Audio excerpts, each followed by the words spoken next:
find something that's not a huge investment that just allows you to get face to face with some of these people. It doesn't have to be a huge expensive thing. It's more about the face to face contact, the relationship building, and the conversation.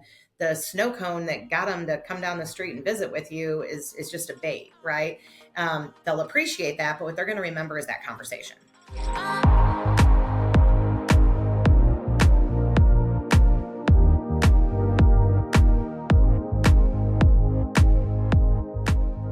Hey, welcome back to Real Estateable, your go-to podcast for raw, real, and relevant information in the real estate world. Today, we have an amazing guest for you guys. She is a boss babe out in St. Louis. Her name is Kelly, and she is just like the queen of hosting events, all kinds of events, client events, farming events, community events. I mean, she does it all while selling hundreds of homes a year.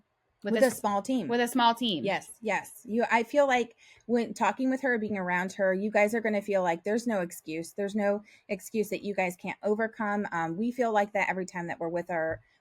Our circles cross quite often throughout the year. And we're so excited for you to learn and grow and make a plan for 2025 off of her inspiration. All right, we are so excited to speak today with one of our favorite people in the real estate industry, and we would love to introduce to you Kelly Boehmer. Did I say that right? Boehmer. I always say that wrong, and most of us that see your name are going to probably think the same thing. So, can you tell us a little bit about your background? What got you started in real estate and kind of lead up to where you are now? Absolutely. So thank you so much for having me.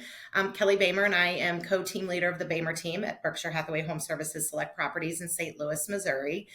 So I lead a team of 9 with my mom. So we're actually co-team leaders, and we have 9 people total on the team, including us, 4 selling agents, 3 full-time admin. And our journey to get here is interesting, but yet probably similar to a lot of people in the business. So I actually was a teacher. So I taught kindergarten, first grade, second grade, fourth grade, sixth grade for a number of years. My mom was an interior designer. So she designed and merchandised model homes for home builders for a number of years. And at some point she transitioned into not only merchandising and presenting those homes, but also into selling them. And so I was a teacher, and I obviously had weekends and summers off. And so I kind of naturally graduated into working with her in those new home sales environments for a number of years. So we both sold new construction for a home builder. I left teaching. We sold new construction for a home builder for a number of years. And then when the market started to shift, during the last recession, we made the transition over to brokerage. So in 2009, we, came over into traditional real estate and hit the ground running. And the market was an interesting time, right? So there was a lot of people getting out of the business, and we were getting in, and we didn't know anything different if the time was good or not good, and we just hit the ground running. So we've been at brokerage since 2009 and running a team pretty much immediately, because we were blessed and fortunate enough to have enough business presented to us that we needed to have a team in order to provide the highest level of service to our clients.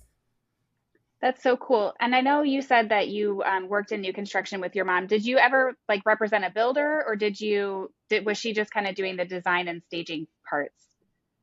Oh, we both worked for the home builder. So we were both on-site salespeople for the builder in different communities. Sometimes we worked in the same community if the particular community had multiple model homes and multiple tiers of housing, but oftentimes we worked in different neighborhoods. But we both worked for and represented the builder.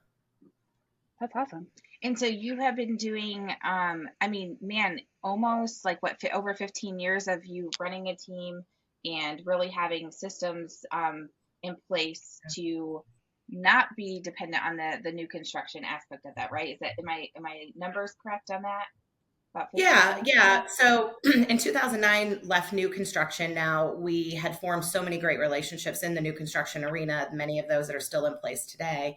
And so we do have some marketing agreements with some local home builders, but we have, obviously a full productive traditional real estate business as well. But we don't do any kind of we don't sit in model homes or staff model homes or anything like that. But we do have some marketing agreements with some home builders. Fine.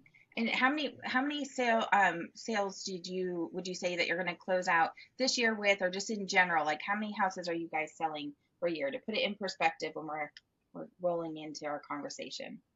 Yeah, obviously, with highs and lows in the business and different things. I mean, we've had years where we've sold, close to 800 units. But, times are a Gosh. little bit different. Yeah. Go Some mean. years we had some crazy years in there, especially during COVID and that. But Yeah. we're gonna probably wrap up close to 400 units this year, probably just over 200 million in volume.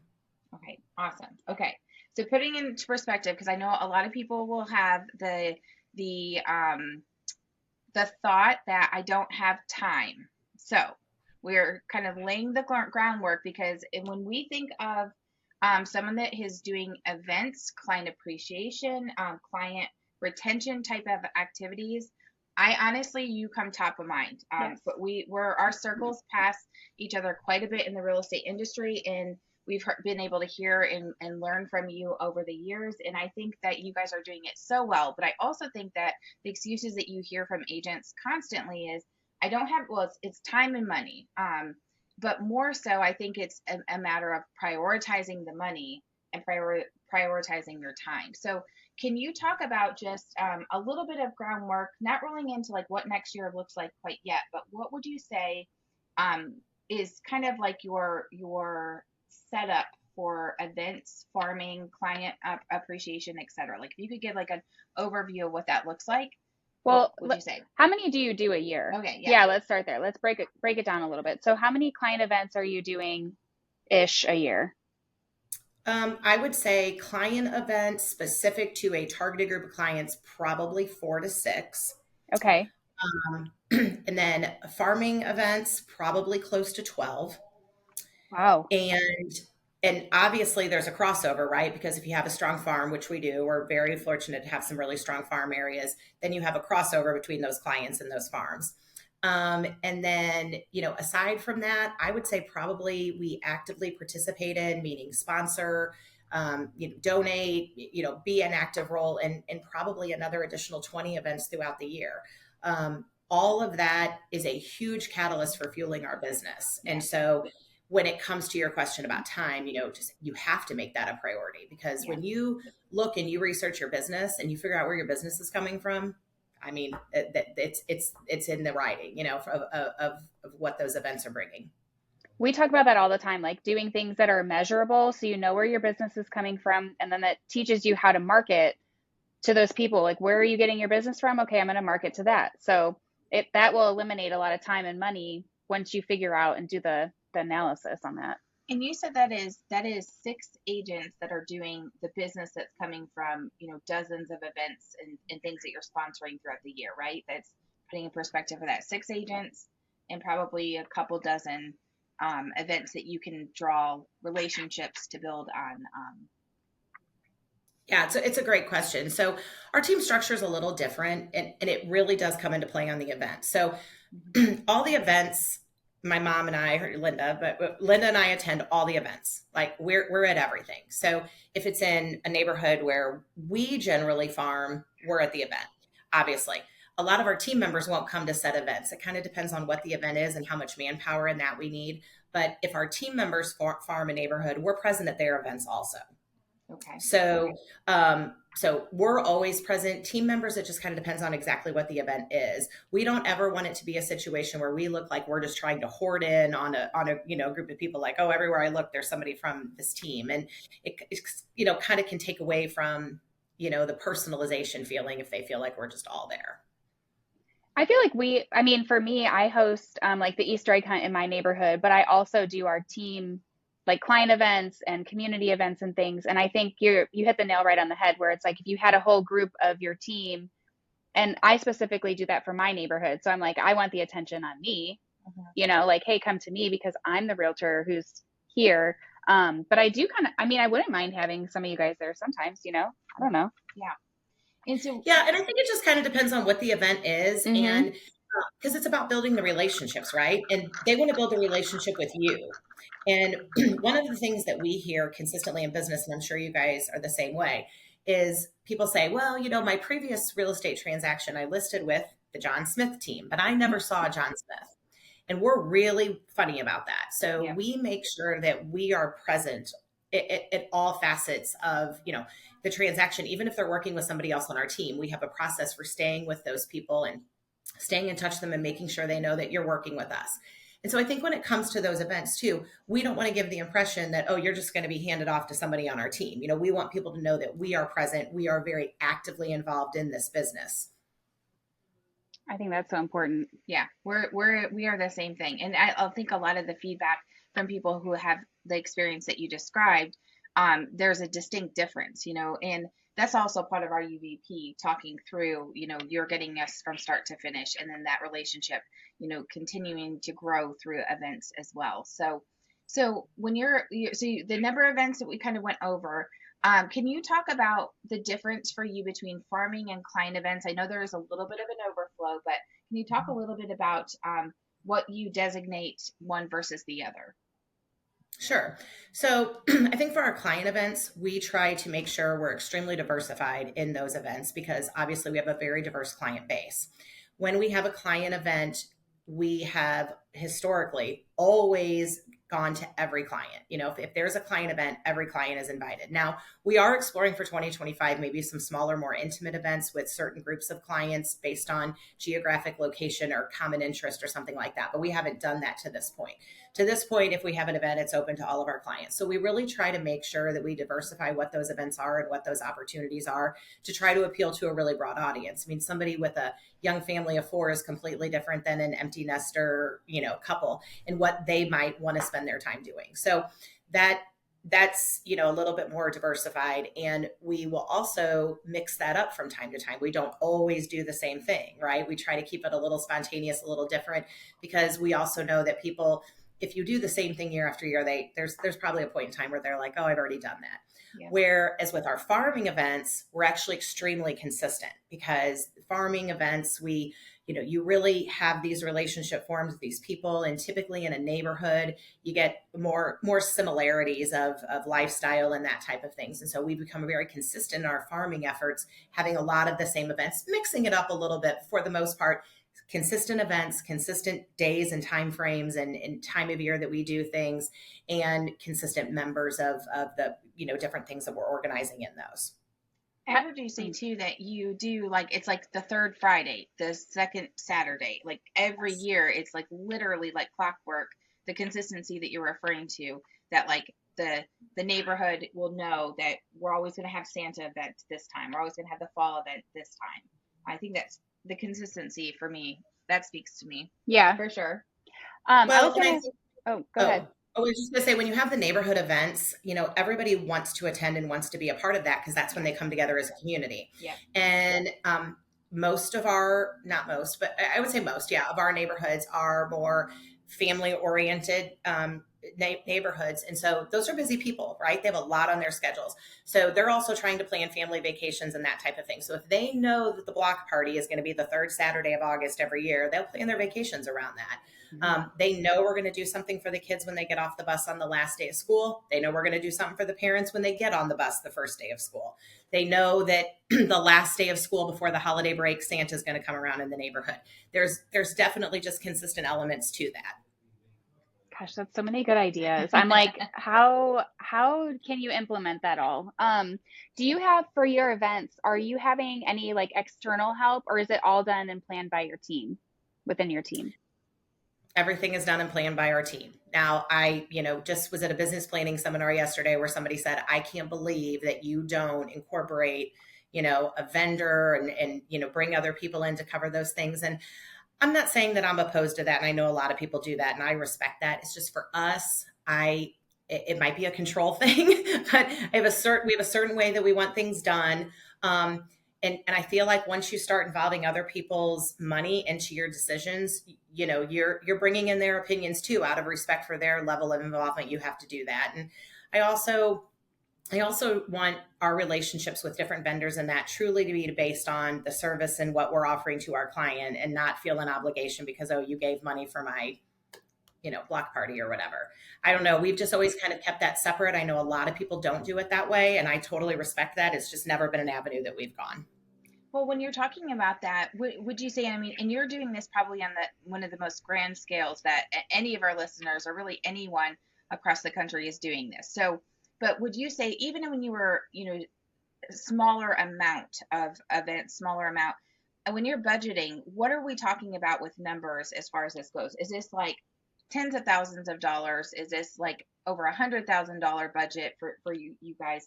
What kind of numbers are you thinking? Because honestly, when I've heard you speak, some of those things are just these little small touches, but then there's other very, very big things that you do. But I'm like, okay, having Santa there when they get off the bus before Christmas break, like very much could be scaled down versus a much larger scale. So what would you say dollar wise, these things look like per events that you're doing?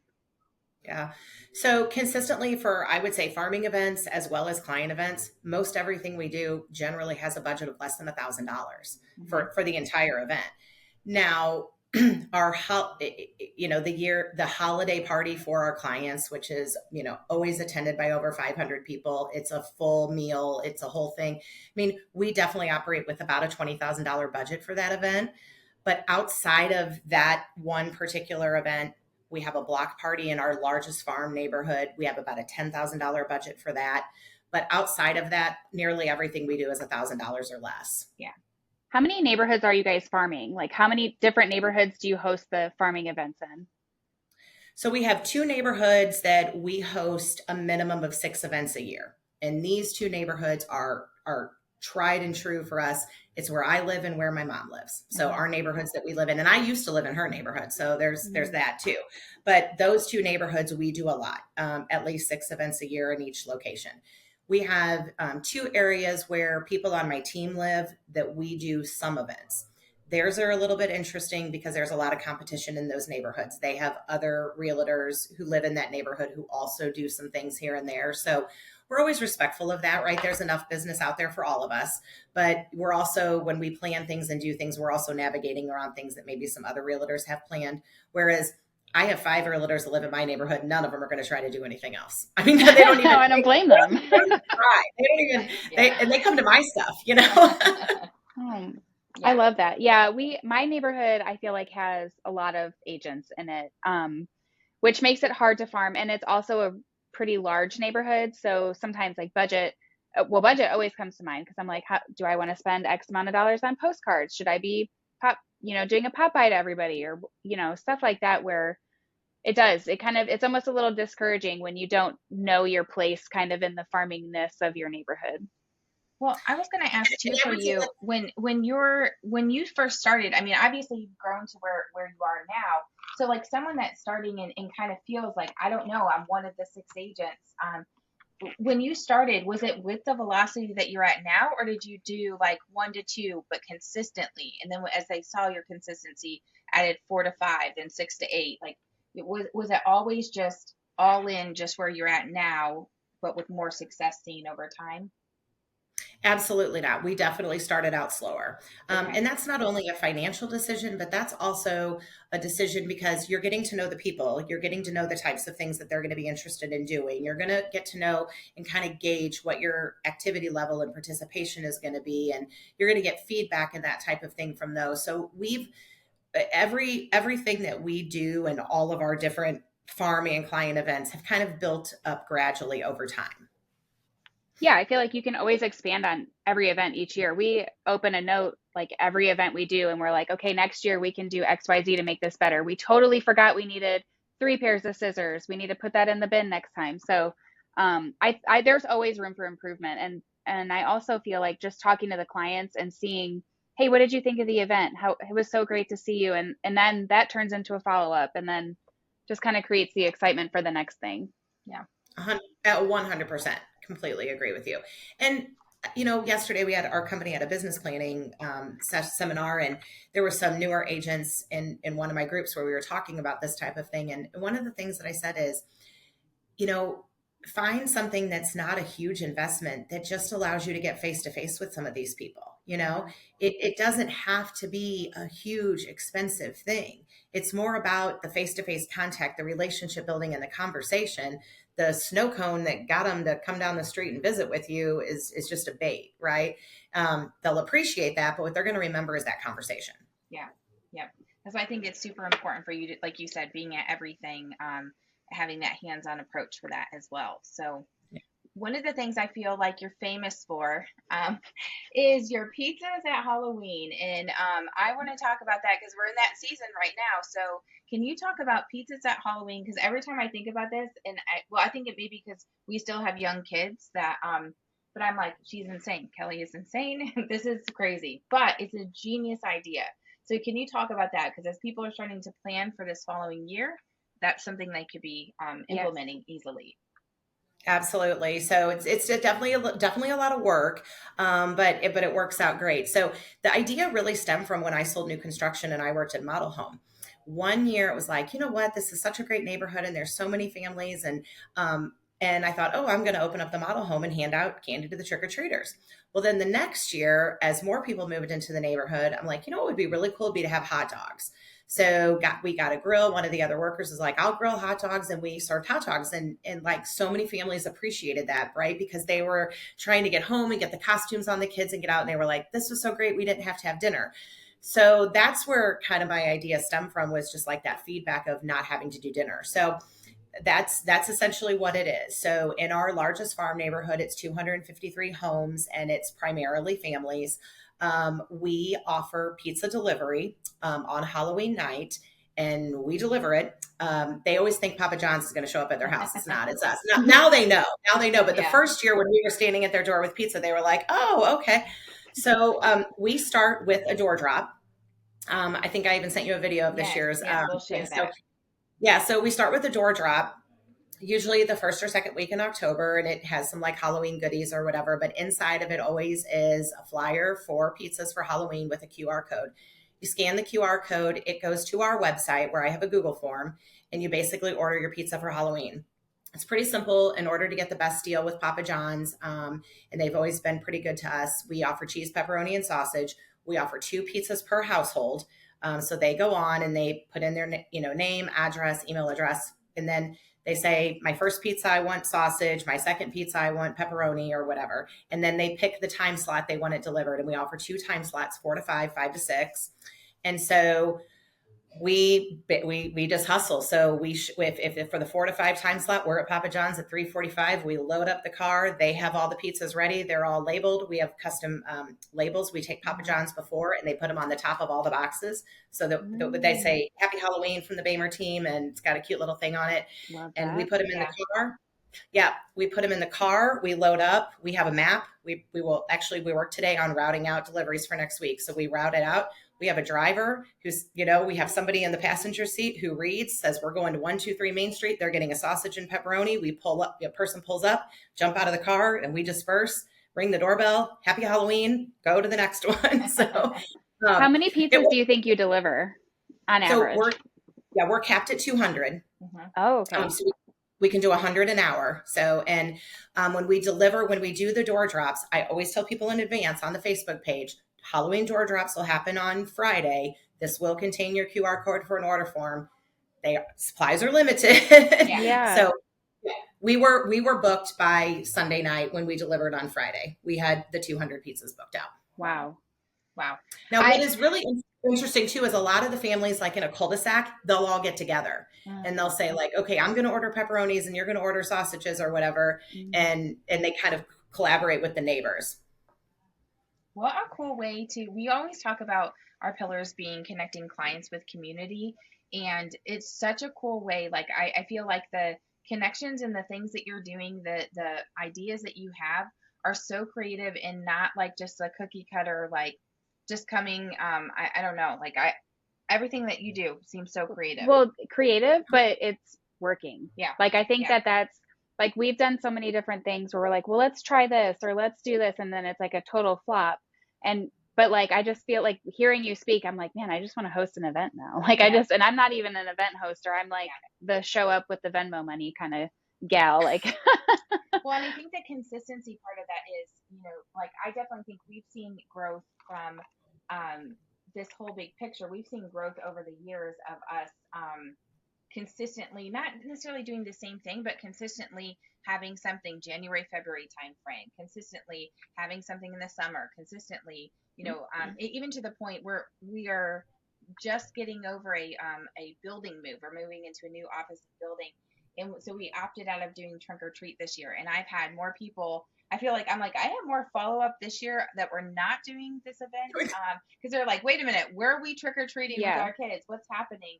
And it was just like the timing of it was like, there's no way. But the consistency of this, I mean, I think we've done, honestly, every single year in the last 9 years, we've done a trunk or treat event. So it's cool to see the consistency paying off for that too. So, but what's really funny is like, I'll host an open house in my neighborhood. I'll have a listing and I'll host an open house in March, and somebody will come in and I'll, thank them for coming. And they'll say, oh, we have friends that live in the neighborhood. I'm like, oh, well, welcome. And they're like, yeah, we heard you deliver pizzas on Halloween. Like, literally world famous. It's like, oh, we do. Yeah. We sling pizzas. Yeah. I always am like, I don't know if I'm brave enough. I'm like, what if we don't deliver on time? What if all of the things? But I think I'm sure your first year, it wasn't like, you maxed out immediately, like very consistent growth with that. Okay, 200 is our limit.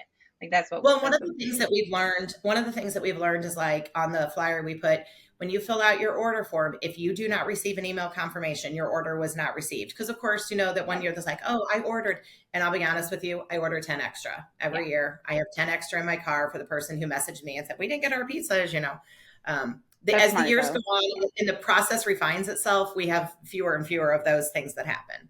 Yeah, for sure. Well, we're going to take a quick break, and then we want to kind of dive into what next year looks like for you.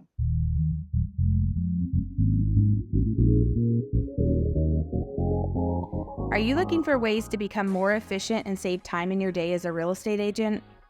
We've got the thing for you. We have created 18 done-for-you email templates that cover the entire process on the buying side and the selling side. The best part is that this is only $49 and includes customizable email templates for the process to get you through start to finish with your buyers and sellers. Head over to realestateable.com/email templates, and that's where you can find them. All right, so we wanted to chat with you and just kind of see, what are you planning for next year? Do you have different events that you're doing? Do you have different goals? Kind of just tell us what that looks like for you. Yeah, so that's a part of our November business planning is going to be really kind of outlining all of our events and all of our things for next year. One of the things that I think we do a good job. I'm always, making sure I realize we really do a good job at a lot of things, but I also have to be critical and have to look for ways of improvement. Mm-hmm. And one of the things that we did this year is a lot of little things, like not the same consistent, like the block party and the pizzas and that, but other little things that we decided throughout the year. Oh, this would be really fun. Let's add this. We added things too close to other things, and it put so much added pressure and unnecessary stress on us. And it was like, man, if we would have really put more thought into that, we wouldn't have had our back against the wall. So we're going to really work hard this year in November to do our planning for next year. And we're going to lay out the entire year.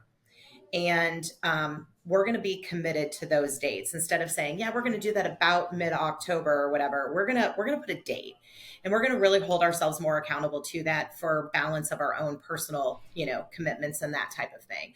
So we're planning on pretty consistent, the types of things we've been doing. Of course, all of our events that we know that people are calling us and looking forward to, just like you just said. Plus continuing a few things that we even added in new this year that were successful. I do one of the things, and it's actually this year, not next year, but we're not having a holiday party for our clients this year.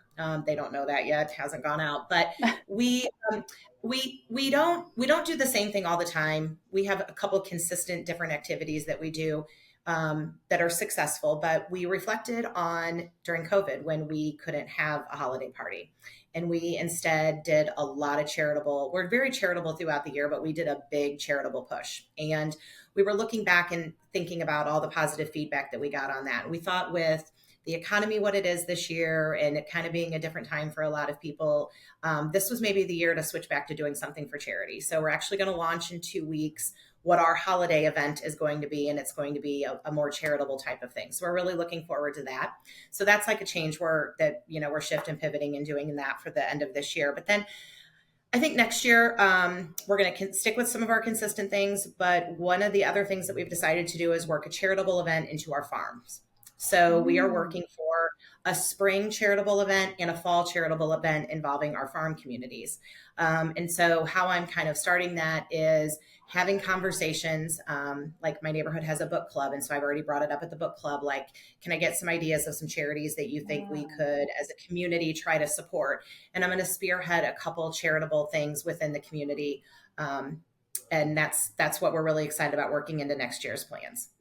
I love that. That is so on point with what we're doing as well. So a lot of consistency. I know it was a game changer for us when we did exactly what you were saying. We used to do quarter by quarter, and we recently changed where we are now doing very much like the 12-month, put a plan in place. And it is so hard, as you're going through the year and as you become so reactive to the market, to the change and all that, it's so hard for you to stay consistent with that. Like, if we've decided this is the plan, stick with the plan. And I've been trying really hard, just as a team lead, but also just us collaboratively, trying to make sure that we are doing a little bit more, a better job at going, okay, that's a great idea for 2025. That's a great idea for the following year. Taking notes and really analyzing that now as we're going into 2025. So I love that. That's really great. Agree. Really great. And even if you're a solo agent, a mega team, an office, like in any direction, when you're planning and that consistency, I feel like you're going to get better results, and you're not going to make those quick decisions, which, budget may or may not allow, but those quick decisions, you're going to have a little bit more of a sound decision-making process through that too. I couldn't agree more. And I think another thing that people sometimes forget is when you put that plan together, not only do you have to pick the date of the event, but you have to outline the preceding events that lead up to that. So another reason I think a lot of our events are very successful has to do with our promotion of them. So all of our events get a save the date postcard, and then after that, they get like an actual, whether it's a flyer, a card, everything's a little different depending on the event. Then they get an event details. That's what we call it. We're like, oh, when are the event details going out about the Shred It Day? But when we map out, okay, the event is going to be on this day, we work backwards and say the event details are going out on this day and the save the date is going out on this day. And so those are all outlined on our team calendar as well. And it holds us all accountable for making sure that those get out on time. I love the shredded event. I told Tiffany I want to do that in my neighborhood. Yeah. Is that a farming event or a client event for you? The shred party, essentially. We actually do both. Because in order to get the truck, it's too much if I try to merge clients and farm in that. So I actually have both. So two of my farm neighborhoods are next door to each other, and one of them doesn't have like a common amenity space. So in the farm, we do it in one neighborhood, but we actually invite both. And then for a client event, I actually get a pavilion at a local park. So there's a pavilion. It's really nice. So you can have like donuts and orange juice and stuff. And then the shredded truck pulls up in this like roundabout, like a little drop-off thing by the pavilion. The shredded truck parks there, and then the cars can literally just flow around there. So now the shredded's great. We do it right around tax season, so everybody loves that because they've just gone through documents and they have a lot of shredding. Now I did hear a great idea that I'm also kind of thinking about, but somebody in our company did a dump or donate, and so they actually brought a dumpster to their farm neighborhood. And I guess you guys maybe have done that, but I've seen the dumpster where you bring the dumpster, but they also got Habitat for Humanity to be there with their truck. And so you bring your stuff, and if Habitat for Humanity can't take it or use it, then you can dump it. Okay, I'm 100% doing that. So we had our community yard sale was in September. That's what it was. Yeah, and so our HOA, which is like usually worth nothing, honestly, they can't change a light bulb, but they brought us a dumpster for after the yard sale. But the problem was they brought one dumpster for like 1,000 homes. And it was overflowing, and then everyone was complaining about it. It would just turn into a whole thing. But I like what you said, because for me, I had stuff that wasn't necessarily like, I had a couch set that I could have easily just donated. I ended up selling it on Marketplace, but I was telling Tiffany, because our yard sale kept getting moved a because of the weather. And I'm like, I got to get this couch out of my garage. I hate it. Like, it's driving me crazy. So I do love that idea. And we do 2 community yard sales a year. Yeah, Like, that would be too awesome to easy. sponsor that in your So too. yeah, I'll tell you, we do that as well. 2 of our farm neighborhoods have community yard sale, and we actually found a local charity who will do a pickup. So we schedule them to come for a pickup between 1 and 3 because the sale goes until 12. And we tell everybody anything you want to donate, leave at your curb at 1 o'clock, and this van drives through the neighborhood and they pick up. We give them a list of what they will and will not accept. And they pick up and then they leave a tax deductible receipt at your mailbox. Love it. Man, I don't have to give them a list or anything. They just know if it's sitting at the curb, it's there for donation. Yeah. I'm telling you, Kelly is world famous. I'm like, if I just need an idea, Kelly, just let's have a 30-minute conversation.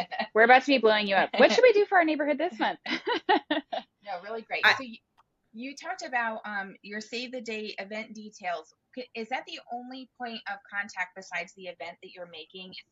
Anything more you're doing for follow-up? I know follow-up is really like save the date for the next thing for a lot of scenarios, but anything else that you can add to just the implementation part of that? Yeah. So we do a save the date. We do the event details, both of which I also will put on the neighborhood Facebook page. Those are for farming events. I'll put those on the neighborhood Facebook page.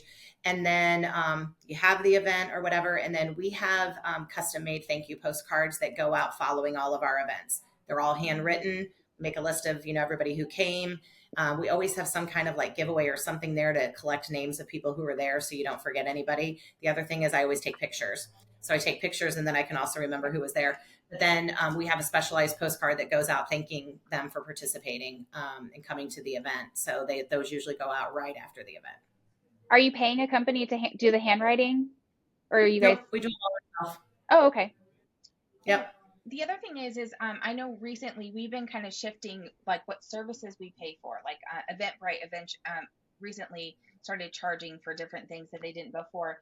How are you gathering information for giveaways, and how are you gathering information for like your RSVPs or like the pizza sign up?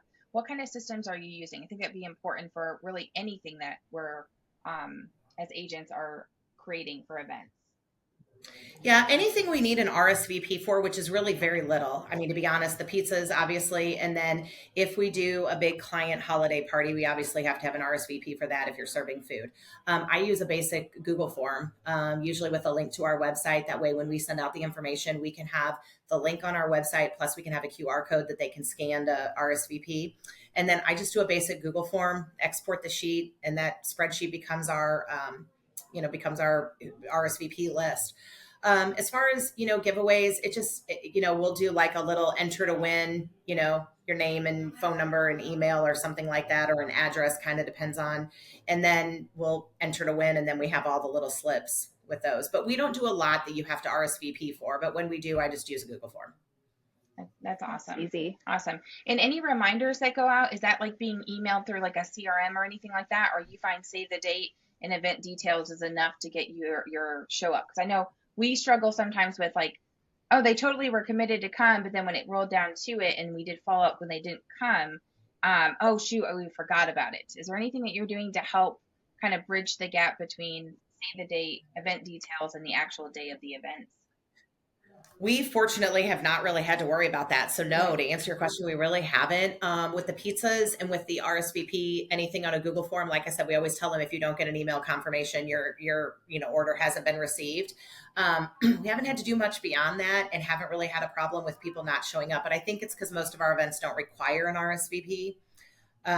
So yeah, we have not had to. Now, I will say with a Christmas party, the year after COVID, when it was kind of still a thing and not a thing, we did do like a text, and we just split up the list and sent personal texts like, "Hey Tiffany, really looking forward to seeing you at our holiday party. We have you down for 2 people. If something's changed with your schedule, just let us know," kind of a thing. Just as like a last minute confirmation, because there were people getting sick and then people were starting to get a little concerned over those kind of things around the holiday. We did do that year, but outside of that, we really haven't had to do that. That's a great idea. It's just something we've never really had to do. Yeah. And I think every person's going to vary as well. And I feel like your client base really, every person will have different struggles or things that they need to overcome. what would you say would be like if I was a brand new agent just starting out, or maybe I've been in for a year or two and never done an event? What would you say is like one or two events that would be easy peasy, maybe on the cheaper side, that someone could implement into their business for 2025? I think, again, I know we talked a little bit about the shred it, but I like any of those things that help them accomplish something related to their home, right? Because that's our thing is houses, right? So does it help them declutter? Does it help them properly dispose of things? I really like those kind of events, the dumpsters, the anything related to the home. Outside of that, I have had great luck with the snow cone trucks, ice cream truck, coffee truck. Most of those usually have a minimum in our area. It's usually like it's a 2 hour and it's $600 or whatever. I think that's an affordable way. It's welcoming. It's inviting. I will say like any of the snow cone and ice cream truck, I always try to make sure they have sugar-free options because a lot of older people, have diabetic concerns. And then also a lot of young parents are, trying to control sugar with their kiddos and that kind of thing. And I always put that on the marketing, sugar-free options available so they don't feel like, they're going to bring their kids into that. Yeah. I always think that those two those are great starting points. They're things we did early on. They're affordable. And they attract everybody can benefit from those things. Yeah, I love that. I like the coffee idea because you do that like the first day of school, right? The coffee truck. Yeah. First day of school, I have a coffee truck at the bus stop. So after the parents put the kids on the bus, they always come over and get coffee at the coffee truck and hang out. Yeah. How would you handle if you have like a bunch of bus stops? Do you just pick one bus stop or? I do. I pick the one. There's one. I think there's 8 in that neighborhood, but there's one that's really centrally located. It's right off of the main drag. It's also conveniently right by my house. But yeah, it's actually the only 4-way intersection in the neighborhood. So there are several 2-way and 3-ways because there's only one entrance in and out of the neighborhood. So this one's about halfway through and it's the only 4-way stop. So it's just, kind of makes the most sense. But yeah, I set it up right there at the middle. That's so cool. Yeah. Yeah. Now, to kind of wrap up our conversation, would you say over the years of you doing this, is there anything that you've done before that you're like, scratch that, like scrap it, like we're no longer doing that? Can we learn from what hasn't worked from you, just over the years? Anything that you just like trashed the idea or just did not successful, not worth the effort? Being in real estate? Yeah. So I would say, I mentioned that we have a couple neighborhoods that we do some small farming events because there's multiple agents. I think it's really important that I hate just even kind of look at what they're doing. So for example, if they do a snow cone truck, don't do a snow cone truck, do something different, right? Do something that kind of sets you apart, and make it totally different. Like we had one time where we had a snow cone truck. And so the next week that some other agent had an ice cream truck. It's like, do something totally different. Just don't try to, just do something different. So I think things I would not do again, or just, making sure I'm diversifying in that. Outside of that, one of the things we did for a number of years that we actually got really good feedback on was we rented a movie theater. So a couple years for our holiday party, we rented the entire movie theater. There were, 10 movies to choose from. When they went on the Google form, they picked, I've got 2 people going to this movie and 2 people going to that movie and whatever. Logistically, it was very difficult to manage and control. So from our end, a lot of logistics there. Oh, we've got 92 people that want to see Christmas Vacation, but that theater only has 87 seats and, trying to manipulate that. But more than anything, the reason we really moved away from that was while a lot of people came and a lot of people enjoyed a movie, there wasn't as much face-to-face interaction time. There wasn't enough time for conversations and you didn't feel like you really got to connect with the people. Yeah. So that's something we really enjoyed and we got a ton of great feedback on. But when we looked at it, it didn't accomplish necessarily what we wanted to get out of the event because of the lack of just really, those conversations that are so important for us. Man, that's good because we were talking about implementing that next year. So that is really, really good. Well, it might be something too, where like if you rent like 1 or 2 movies, say, and did like pizza or make like a grab before, like, hey, have lunch and see a movie or something, where it's like you can get the face-to-face time and then you cut them loose at the movie. Yeah. I think there's ways to put variations on it. Yeah. To be honest, we we had police officers there for security just because we thought it was the right thing to do because of some things that have happened across our country and, unfortunately in those scenarios. So we hired police officers for an extra shift. The police officers were as much of a draw as the movies were. Oh, We actually looked around and said our best conversations occurred with parents when their kids were hanging out with the police officers. That's too funny. That's too funny. So you have to have an attraction or an attractive situation happening on top of that too. And the food is a great idea. We did popcorn and a soda for everybody, but if you have like you said, pizza or something where maybe they hang out a little bit longer and you get the chance for those conversations. But we've just, since that, we've tended to gravitate towards something that allows more time for face-to-face interaction. Yeah. Yeah, that makes total sense though, because it is like, you're not even supposed to talk in the movies. So it's like, yeah, that makes sense. Awesome. All right. Any last thoughts? No, I don't think so. Kelly, anything else that you want to add? I'm looking forward to just seeing you continue to grow and crush it into 2025. Anything else that you want to add for today? Knowing that you said that, you have some maybe newer agents who are listeners or people that are just getting started. One thing, and I don't know if we've ever even talked about this, but another thing that we do that was really integral for us getting started and getting out in the community, and we still do, but we do about 4 times a year. We call it Coffee on the Go-Go because, our logo and everything has a retro vibe. And so it kind of goes with the whole retro thing. But I go to a local donut shop. I post on Facebook the day before that I'm going to be there. It's like I go and I make a little video. Hey, tomorrow I'm going to be at Mario's Donuts. Here's the address. I'm going to be there from 7 to 10. Come on in, get some donuts, take them to your office at work. I'm buying your drink, whether it's coffee, smoothie, orange juice, whatever it is, all the drinks are on me. I make arrangements with the owner of the donut shop. They run a tab for all the drinks that are purchased between 7 and 10. I pay for the drinks. People buy the donuts. I reach out to clients of mine who live in that general vicinity and say, hey, I'm going to be at Mario's tomorrow. Come on in, let me buy you a cup of coffee or whatever. But I also meet people. We have custom business cards made that say Coffee on the Go-Go. And when people come in, I just say, hey, I'm buying your drinks today. And, kind of a thing. And it starts a lot of conversations. The number of people we met just by doing that in an area really kind of helped fuel some, business opportunities and meet new people. So events don't always have to be about engaging with people that you already know. You can have events like that and you can, meet new people. And the other thing is when you do start doing events and your business is smaller, have them bring a friend. Yeah. Say to your clients, hey, Tiffany, I hope you're going to be coming to our Christmas party. Would love you to bring a friend if you have somebody who might want to join you and your family at the party. And then those people are going to feel really guilty if they go to sell their house the next year and they don't call you because you had them at a Christmas party. It's guilt marketing. It's perfect. whatever it takes. Well, where can people find you if they're trying to connect with you on social media? Where can we find Kelly? Yeah. We're at theboehmerteam.com. We're the Boehmer Team Real Estate on Facebook, Instagram, Twitter, LinkedIn, or you can find me personally either way. Awesome. Well, we really appreciate you coming onto the podcast and sharing all the things events. I feel like is mind blown. I have like 2 or 3 ideas I think I might try to implement in 2025. Just add to it.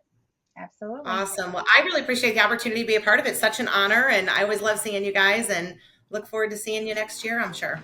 Oh, yeah. Perfect. All right. Holy moly. Every time we talk to Kelly, it is just like mind explosion. As I'm sitting here, I'm thinking, okay, I already have like 2 or 3 more events that I want to add to my farming neighborhood. But we've even talked to, like after just talking with Kelly, we've talked about adding some farming events in our new construction neighborhoods that we've worked in before too. So what's 1 or 2 things that you are taking away today? I think that honestly, we have talked about a lot of stuff that we just talked with Kelly because we've seen what she's done over the years. We've talked about doing, like example, the shred event year after year after year. I think that the thing that we really are going to be super intentional about is planning. The next 6 weeks, we have really got to put out a map of what 2025 is going to look like and then really stick with it. Because I do think that we get so reactive with the highs and lows. And I think we're just getting started on the roller coaster of what 2024 looked like. And so I think consistency, having a plan, and then just really letting that plan work for you and then working towards the changes for 2026. So that would be for me.